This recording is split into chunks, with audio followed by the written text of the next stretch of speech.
সিন্নিও বাড়া মোল্লাও খাড়া, এই কথাটা আমার নানি বলতো। মানে কোনো ভালো কিছু বাড়ার সাথে সাথে বা যদি কোনো মেহমান আসতো, আমার নানি এই কথাটা বলতো।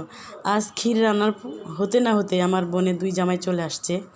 বিসমিল্লাহির রহমানির রহিম। আসসালামু আলাইকুম। সবাই কেমন আছেন? আশা করছি সবাই ভালো আছেন। আজ আমি রান্না করব আমাদের বাড়ির মতো করে ক্ষীর বা নাস্তা। যাই হোক, এটার জন্য আতপ চাউল বা আউলা চাল আমার মা বাড়ি থেকে নিয়ে আসছিলো, সেটা ধুয়ে পরিষ্কার করে নিয়েছি সুন্দর করে। তারপরে আমি দুধ পাতিলের মধ্যে আগে থেকে দিয়ে রেখেছিলাম, সেখানে সেই চাউলগুলো দিয়ে দিচ্ছি। চাউলগুলো এক এক করে সব দিয়ে ভালো করে নাড়াচাড়া করে ঢাকনা দিয়ে ঢেকে আমি একটু বলক তুলে নেব।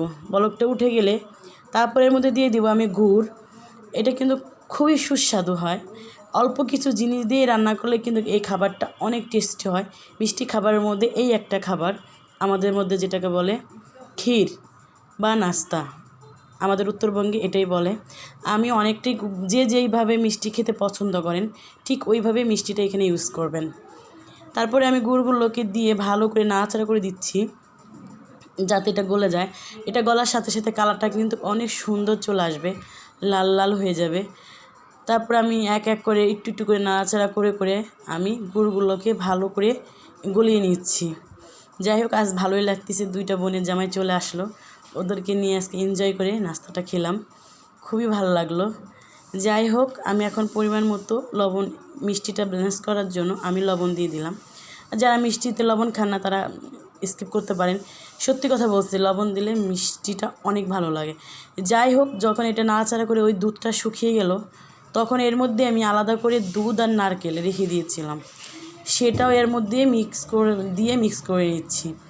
এখন দেখেন কালারটা আরও কিন্তু সুন্দর হয়ে গেল আর কিন্তু খুবই মজাদার। অবশ্যই কিন্তু কমেন্ট করে জানাবেন যে আমার আজকে ক্ষীরটা কেমন হয়েছে। জানি না কোন কোন দেশে কিভাবে রান্না করে, আমি আমার দেশের মতো করে রান্না করলাম।